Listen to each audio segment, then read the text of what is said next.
Your turn. Thank you. Thank you. I am going to follow my actual branding person, PR assistant, PR everything. I would not be sitting here if it wasn't for Ada Zane and her great community leadership, if you will, and being real intentional that we have the right people at the table. I have to thank Simone from Washington, D.C., who is constantly drilling down, making sure the stats and then backing up, researching, and making sure everything is correct, what we have seen and endured.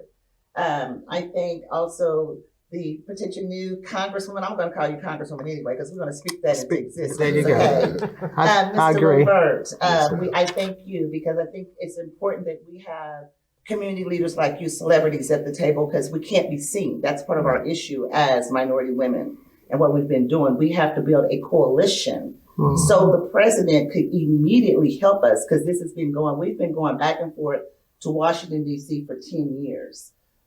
Talking to Congress members from both sides of the aisle, and we have tried to make it very bipartisan. However, that brings me to thanking Mr. Mike Conway, the former chairman of the Ag Committee, who brought us to the congressional table. Traditionally, Congress members, Republican Congress members, usually you don't see, really close to minorities. So this is a man of God, and he doesn't see color when he sees me or our children. Then he reaches over to his brother, the Congressman Glenn Thompson.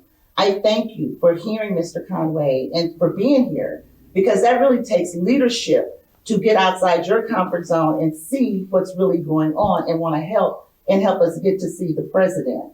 The reason I keep emphasizing the president, because again, we're tired, we're weary. We have gone back and forth, spent our coins, spread coins. We've done everything possible to be noticed by Congress and to receive help. We understand that the charter is something that we found out last year, or we were told, I shouldn't say find out, and they did say it's a hard, fast rule, but the charter is something that the Judiciary Committee, the head of Judiciary Committee said they no longer do.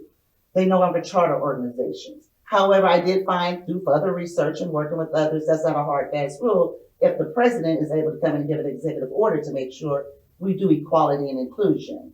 And that's the reason we reached to the president to help support minority women who supported him to be in office. We need Congress members like you to assist and speak to the president to get something historical and sustainable done for all children.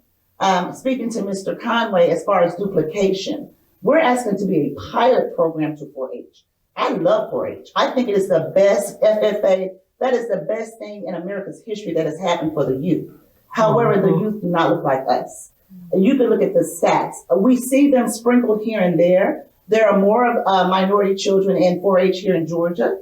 In my state, no. I know for a fact because I'm in the underserved communities, including in Alabama. No, we have tried to get it in their charter and participate in those programs. However, the funding does not make it to the grassroots level. That structurally, that's administrative, that's above my pay grade, and that's when I hired these wonderful people to help me research how the fundings are done. However, I was able to receive confirmation from the USDA, NIFA, who spoke where their monies come from for 4-H, from the Smith-Lever Act of 1914, what Ms. Ada Zane has talked about, or Simone as well. The Smith-Lever Act of 1914, and is in writing from the USDA NIFA 4-H director. The funds come from Congress, $300 million every year, and that would be done forever because it's chartered. 50 million approximately, he says, he can't quote the amount, the exact amount, it's out, this is an email. 50 million is allocated usually to 4-H. All these funds are distributed to the 1862 land-grant universities. This is done for extension purposes. As far as it making it to the minority, 6% of that funding goes to the land-grant 1890 university, 6% of 300 million. I quote that, and that's serious, because that 6% definitely does not reach our organization or people who work with youth to give them the same life skill, jumpstart, sustainable opportunities as Caucasian children. And that's what has happened in our nation. Our children are taught how to be athletes and entertainers. That's not sustainable. It's good. It's an extracurricular, excellent, how would I say, career. However, that does not stay with you. It's not sustainable. And if we don't teach our children at an early age what is sustainable and what's real, which is food and air and plants and things that the only way we could be on earth, even the clothing that they wear, the expensive name brand clothing that they wear, they cannot have that on if it wasn't for agriculture. They don't even get into that aspect of it. There are 1,000 careers in agriculture. We can't even reach our children to tell them that because we're too busy pinching and scraping, trying to do the little we can in the USDA grant cycle. We don't want to be a part of the grant cycle. We want to have it as an additional, like 4-H and FFA. We want to be chartered and become a pilot program to reach at-risk youth, as well as be able to teach our children how to be good citizens so they're not killed or being incarcerated at an early age because they didn't learn at an early age how to be good citizens through agriculture, the real truth of life. So I say, and I thank you, I thank Mr. Conway, I thank people who are on here listening. If you all could help me, I'm tired. It's 14 years in, come February 21st, 2008. I'm asking to urgently assist us with your colleagues, to assist us, when I say your colleagues, your fellow Congress people that you may know over at the White House that can really help us and speak to the president to see what Black women has accomplished as a result of his administration's listening to us and being able to provide some of those fundings from the USDA. Yes, that we do receive funding from the USDA when people like us. And those are some of my hurdles and another conversation. If I don't know someone in there that really respect our work and want to help us, nothing happens. I specifically remember one year we almost were smothered out, and I think that's part of the goal. We only received $50,000 to try to carry all our chapters when there's $300 million coming down through the Smith River, and we don't want to touch that money. We just want it to be amended to have our fair share for our children. It's not that big of a lift.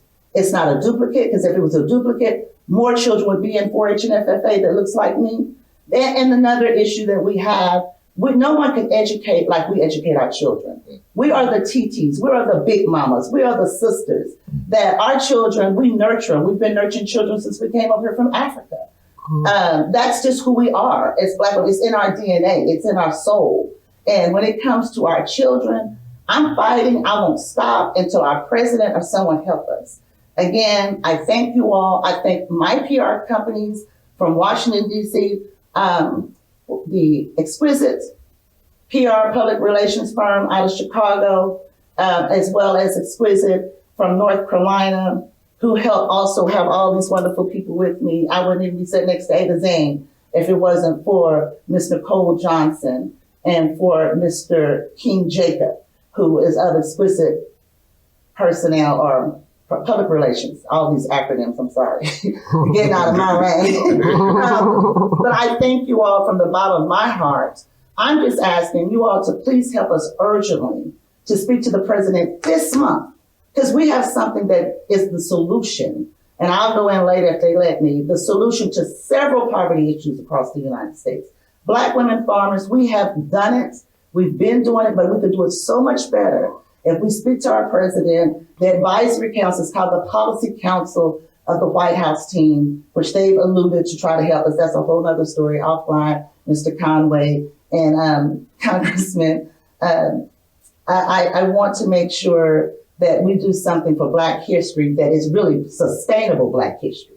Because we do the marches, we do the singing and the kumbayas, but it's still the issue that we have so many issues that is just not sustainable and it's not really helping the problem. What it is, it's called gaslighting.